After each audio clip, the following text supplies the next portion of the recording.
Hi guys, welcome back with me again in this channel. On today's tutorial, I'm going to show you how you can add audio spectrum in CapCut.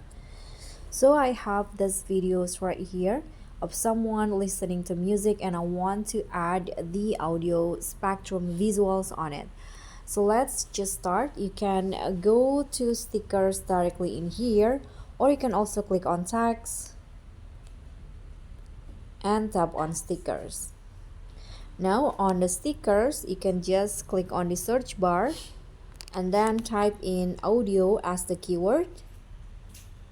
Click on enter and you'll see there are lots of audio spectrum stickers that you can add. But if you want to have the moving one, I suggest you to just use this first one right here. You can click on it and then you can just adjust the position and the size to how you like it.